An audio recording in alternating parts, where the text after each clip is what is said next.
Greetings, folks. Welcome back. In this short video, we're going to talk about market equilibrium.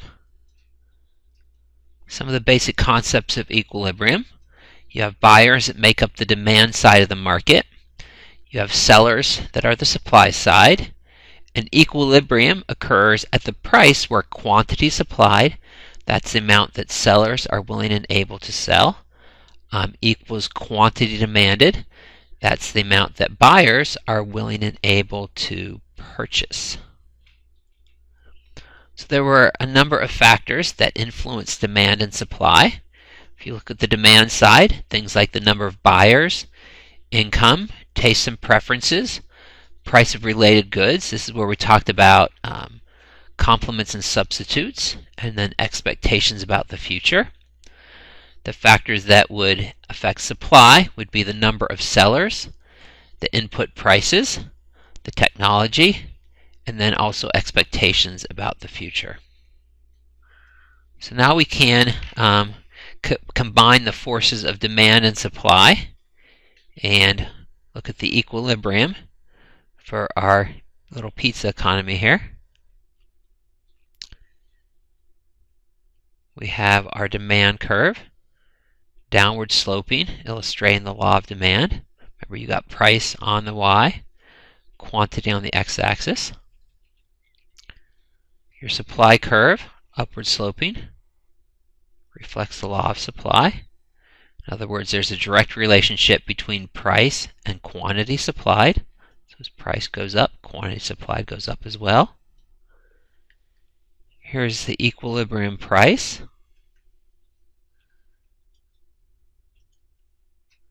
This is a price where quantity demanded equals quantity supplied. We will put our Q down there. Again, there are a number of factors that would impact either supply or demand, and these changes would influence the equilibrium, price and quantity. So the first scenario is a hotter pizza oven. First off, you have to think, does that impact supply or demand? Well, perhaps you could think of a hotter pizza oven as being a better technology for making pizza. You can make them faster, so it would be less costly to make the pizzas, possibly, if you have a hotter pizza oven. I believe in Italy that pizza ovens are like a lot hotter than in the US. So if you go to Italy and get a pizza, they'll probably be able to cook it in maybe a couple minutes. But at any rate, we'll show that as increasing the supply, because again, we're treating this as a technology improvement. So what does that do? What changes your equilibrium? Your new price is lower, and the equilibrium quantity has gone up. Here's another factor that would affect the market for pizza. This is soggy cheese. That would likely affect people's tastes and preferences for pizza. If you had a pizza place that had soggy cheese, you might not like their pizza. What could be worse than soggy cheese on a pizza? That would lower the demand. Again, it would reduce your taste and preference.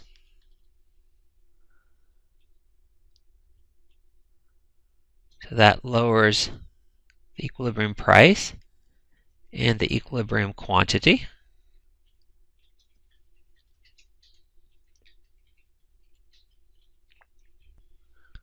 So now let's look at a more interesting scenario where we have this hotter pizza oven, but unfortunately it doesn't cook the pizza evenly, so you end up with soggy cheese.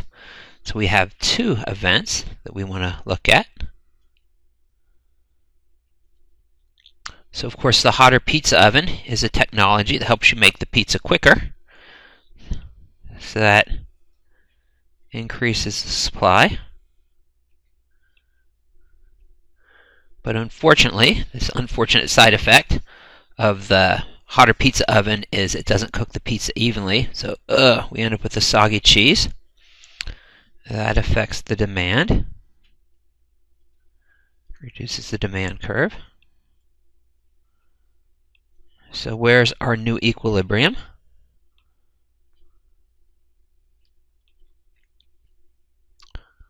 So the price fell, and the equilibrium quantity fell as a result of these two events. But will it always be the case that when you have an increase in supply and a reduction in demand, that the quantity will fall?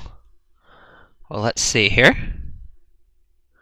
So now we'll look at this same scenario a slightly different way.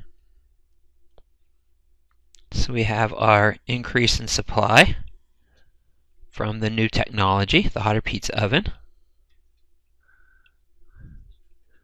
We have the decrease in demand as people's tastes and preferences don't like the soggy cheese.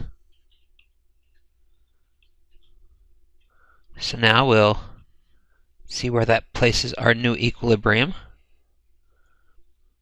The price fell as before, but this time the quantity demanded and quantity supplied increased. So then what did we learn about what would happen with an increase in supply and decrease in demand? Well, the first time we found a price decrease and a quantity decrease. The second time we found that the price decreased, but the quantity increased. So we know for sure that the price will decrease when there's an increase in supply and a decrease in demand, but the quantity change is ambiguous. In other words, we can't say for certain because we don't know which change is relatively larger. Is it the change in supply or the change in demand? So now let's look at a scenario where you have this hotter pizza oven, but this time it cooks the pizza to perfection, so it's delicious. So we'll see what impact that has on equilibrium, price, and quantity.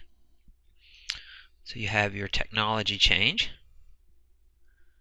your hotter pizza oven. Now this time, because the pizza is cooked to perfection, that increases people's tastes and preferences for this kind of pizza. Shifts out the demand curve, an increase in demand. So if you look at the new equilibrium, see that the price is higher and the quantity is higher. But will it always be the case that the price will increase when you have an increase in supply and an increase in demand? Well, maybe not. Let's look at the scenario a second way here. So let's look at the increase in demand first. We'll stick this on here. So people have an increased taste and preference for this kind of pizza. Now let's see the effect of the new technology. Brings your supply curve out like this.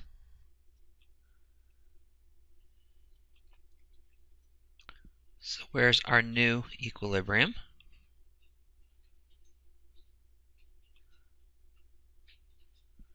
The quantity increased as before, but this time the price decreased. So what did we learn about what would happen when there's an increase in supply and an increase in demand? Well, the first time we looked at it, we saw that the price increased and the quantity increased.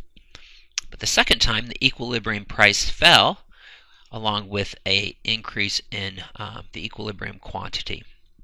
So we learned that when there's an increase in supply and an increase in demand, the price change is ambiguous. In other words, we just don't know what the effect will be, whereas the quantity or the equilibrium quantity increases. So that's it for this short video. We talked about market equilibrium.